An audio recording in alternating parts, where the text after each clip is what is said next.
Welcome back to your own YouTube channel job director.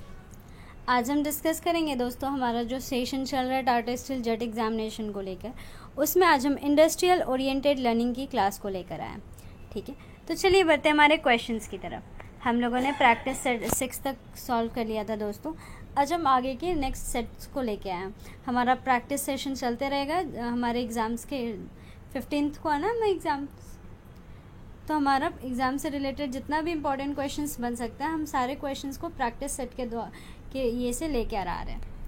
तो चलिए बढ़ते हैं हमारे क्वेश्चन की तरफ। क्वेश्चन क्या है हमारा? पहला question, in a functional organization में दोस्तों क्या क्या होना चाहिए हमारा फंक्शनल ऑर्गेनाइजेशन में? तो देखिए यहाँ पे ऑप्शन क्या क्या दिया है कि फंक्शनल ऑर्गेनाइजेशन में क्या क्या होना चाहिए। जो हमारा क्वालिटी ऑफ वर्क है वो बेटर होना चाहिए, ऑप्शन पहला दिया है। दूसरा दिया हो कि वेस्टेज ऑफ मटेरियल मिनिमम होना चाहिए, जो हमारा मटेरियल वेस्टेज है ना वो मिनिमम होना चाहिए। तीसरा क्या है? Specialized knowledge and guidance to individual worker is provided. Specialized knowledge और गाइडेंस जो भी हमारे इंडिविजुअल वहाँ पे वर्कर होगा ना सबको प्रोवाइड किया जाएगा। तो इसका जो फंक्शनल ऑर्गेनाइजेशन में ये तीनों क्वालिटीज़ होना चाहिए ना दोस्तों। तो इसका करेक्ट आंसर क्या हो जाएगा? इसका करेक्ट आंसर हो जाएगा option number D, all of the above. ठीक है, इन अ फंक्शनल ऑर्गेनाइजेशन पे हमारा क्या क्या क्वालिटी होना चाहिए कि हमारा जो क्वालिटी ऑफ वर्क वो बेटर होना चाहिए, वेस्टेज ऑफ मटेरियल कम से कम होना चाहिए दोस्तों, और जो हमारे पे इंडिविजुअल वर्कर होना चाहिए ना उनको स्पेसिफिक नॉलेज और जो भी गाइडेंस की ज़रूरत है वो प्रोवाइड होना चाहिए। चलिए नेक्स्ट क्वेश्चन क्या है? The amount deducted from the salary of a worker towards employ provident fund is. जो भी हमारा अमाउंट है ना, amount deducted from the salary of a worker की सैलरी से जो अमाउंट डिडक्ट होता है towards employ provident fund is क्या होता है दोस्तों? Is deposited in the account of worker with provident fund commissioner. जो भी हमारा वर्कर के सैलरी से अमाउंट डिडक्टेड होता है ना वो एम्प्लॉय के प्रोविडेंट फंड में मतलब देखिए प्रोविडेंट फंड में डिपॉजिट हो जाता है। ठीक है, deposited in the account of worker with provident fund commissioner. A dummy activity क्या है दोस्तों? A dummy activity is a dummy activity in a network diagram. Network diagram में हमारा डमी एक्टिविटी क्या है? हमारा डमी एक्टिविटी होगा, इसमें क्या होगा? देखिए डमी एक्टिविटी को हम रिप्रेजेंट करते हैं ना डॉटेड लाइन से। ये वो एक आर्टिफिशियल एक्टिविटी है, वो हमारा टाइम और रिसोर्सेज कंज्यूम नहीं करता। तो इसका आंसर क्या हो जाएगा? इसका आंसर हो जाएगा all of this, option number D.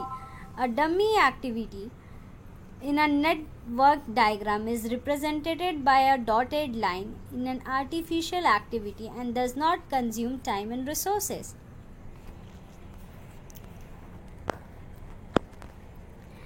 In Lincoln plan, one type of group initiative plan, the amount of profit which an employee receives in addition to the guaranteed basic pay wages is based upon। जो हमारा लिकॉन plan में ना जो हमारा जो भी amount रहता है ना प्रॉफिट का जो हमारा एम्प्लॉय रिसीव करता है, ठीक है, उसका बेसिक पे के एडिशनल में जो रिसीव करता है उसे हम क्या बोलते हैं? इस बेस्ड, वो क्या चीज़ पे बेस्ड रहता है? वो जो अमाउंट रिसीव करता है ना, जैसे कोई एम्प्लॉय कितने अमाउंट रिसीव करेगा तो उसके क्या चीज़ पे बेस्ड रहता है दोस्तों? उसके मेरिट रेटिंग सिस्टम पे बेस्ड रहता है। ठीक है, उसका मेरिट जो भी एम्प्लॉय का जो मेरिट रेटिंग सिस्टम होगा ना उस पे बेस्ड होगा। तो लिकॉन प्लान के अकॉर्डिंग में हमारा जो अमाउंट ऑफ प्रॉफिट जो एक एम्प्लॉय रिसीव करेगा ना अपने गारंटेड बेसिक और पे के एडिशन में, वो किस पे बेस्ड रहेगा? उसके मेरिट रेटिंग सिस्टम पे बेस्ड रहेगा। चलिए पीएमटीपी जो हमारा predetermined motion time system है, include predetermined motion time system में हमारा क्या इंक्लूड रहता है दोस्तों?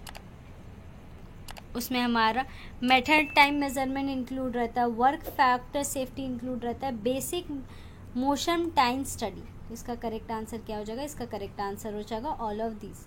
Pre determined motion time system जो है वो हमारा मेथड टाइम मेजरमेंट है, वर्क फैक्टर सेफ्टी है, बेसिक मोशन टाइम स्टडी है। तो इसका करेक्ट आंसर हो जाएगा option number D. Routing assistance engineer in deciding in advance. जो हमारा रूटिंग असिस्ट इंजीनियर्स होता है ना इन डिसाइडिंग इन एडवांस इज, वो क्या है दोस्तों, वो एक तरह का हमारा मेथड है, ठीक है, वो हमारा एक तरह का मेथड है जिसमें हम अपना जो मशीन्स है ना उसका प्रॉपर यूटिलाइजेशन करते हैं। Routing assist engineer in deciding in advance is the method of proper utilization of machine, proper utilization of machine होता है। For a small scale industry, small scale industry के लिए दोस्तों अगर हमारा फिक्स कॉस्ट पर मंथ दिया हुआ है, फिक्स है कि वो 5000 है, ठीक है। The variable cost per product is ₹20 and the sale price is ₹30 per piece. तो वहाँ पे हमारा ब्रेक इवन प्रोडक्शन उस मंथ का कितना हो जाएगा, उस मंथ का हमारा break even production per month क्या हो जाएगा दोस्तों। इसका आंसर आप लोग कमेंट कीजिएगा फटाफट, जल्दी जल्दी इसका आंसर कमेंट कीजिए दोस्तों। एक स्मॉल स्केल इंडस्ट्री का अगर फिक्स कॉस्ट पर मंथ अगर 5000 फिक्स है तो उसका वेरिएबल कॉस्ट पर प्रोडक्ट भी 20 है और उसका सेल प्राइस पर पीस भी 30 है।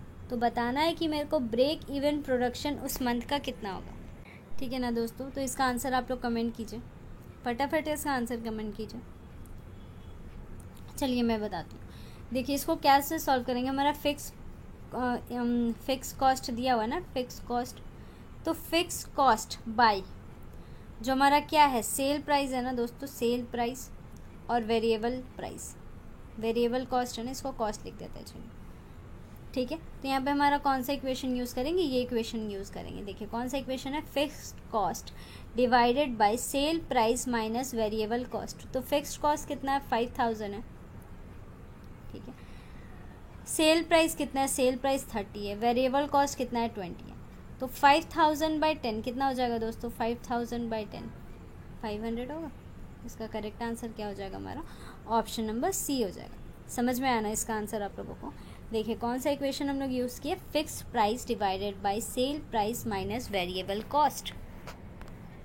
चलिए नेक्स्ट देखिए, नेक्स्ट क्या है, pick up the correct statement about relationship between various floats. हम लोग को वेरियस फ्लोट्स का जो करेक्ट रिलेशन है ना उसको पिकअप करना है, ठीक है। तो इसका करेक्ट ऑप्शन क्या हो जाएगा, इसका करेक्ट आंसर हो जाएगा option number D. Independent flow जो होगा ना वो कम रहेगा फ्री फ्लोट से, फ्री फ्लोट हमारा ग्रेटर रहता है दोस्तों, ठीक है। N activity of the project is graphically represented by dash on the network diagram. जो भी हमारा प्रोजेक्ट का एक्टिविटी है ना उसको हम कैसे रिप्रेजेंट करते हैं हमारे नेटवर्क डायग्राम में, उसको हम कैसे रिप्रेजेंट करते हैं, एक एरो से रिप्रेजेंट करते हैं, ठीक है, एरो से। इसका करेक्ट आंसर हो जाएगा ऑप्शन नंबर सी। क्या हो जाएगा दोस्तों, option number C. An activity of the project is graphically represented by an arrow on the network diagram. Break even analysis consist of, break even analysis के अंदर क्या क्या आता है दोस्तों, ब्रेक इवन एनालिसिस के अंदर, ब्रेक इवन एनालिसिस के अंदर हमारा क्या क्या आता है, fixed and variable cost. Break even analysis के अंदर क्या क्या कंसिस्ट करता है हमारा, फिक्स एंड वेरिएबल कॉस्ट दोनों। ABC analysis is used in, ABC analysis हम किस में यूज़ करते हैं दोस्तों, ABC analysis is used in, ABC analysis जो हमारा होता है वो हमारा इन्वेंट्री कंट्रोल में यूज़ होता है, किस में, इन्वेंट्री कंट्रोल में। ABC analysis is used in inventory control. जो भी हमारे वीडियोस को न्यू देख रहे हैं, हमारे चैनल को सब्सक्राइब कर लीजिए। हमारे वीडियोस को आप प्लेलिस्ट में जितने भी प्रीवियस वीडियो है ना दोस्तों उसको आप हमारे प्लेलिस्ट में जाकर चेक कर सकते हैं, जो भी हमारे इस वीडियो को पहली बार देख रहे हैं। हमारे चैनल को लाइक कीजिए, सब्सक्राइब कीजिए और अपने फ्रेंड से ज़्यादा शेयर कीजिए। वीडियो के डिस्क्रिप्शन में हमारा टेलीग्राम का लिंक होगा, वहाँ से आप ग्रुप में ज्वाइन हो सकते हैं। ये जो भी स्टडी मटेरियल्स रहते हैं ना और ये जो PDFs है तो ये सब हमारे क्लास के बाद ग्रुप में अवेलेबल हो जाते हैं, आप वहाँ से डाउनलोड कर सकते हैं। चलिए बढ़ते अगले क्वेश्चन की तरफ। हमारा अगला क्वेश्चन क्या है देखिएगा, standard time is defined highest. Standard time को हम कैसे डिफाइन करेंगे दोस्तों, स्टैंडर्ड टाइम हमारा क्या होता है, स्टैंडर्ड टाइम होता है हमारा नॉर्मल टाइम और अलाउंसेस। नॉर्मल टाइम जितना भी रहेगा ना और अगर अलाउंसेस को हम जोड़ देते हैं, ऐड कर देते हैं, तो हमारा क्या कहलाता है, वो स्टैंडर्ड टाइम कहलाता है। ठीक है, next, the type of layout use for manufacturing steam turbine is. Manufacturing steam turbine के लिए हम कौन सा लेआउट यूज़ करते हैं? मैन्युफैक्चरिंग स्टीम टरबाइन के लिए हम कौन सा लेआउट यूज़ करते हैं दोस्तों? उसमें हम फिक्स पोजीशन लेआउट यूज़ करते हैं। कौन सा करते हैं? Fix position layout. ठीक है, fix position layout is use for manufacturing steam turbines.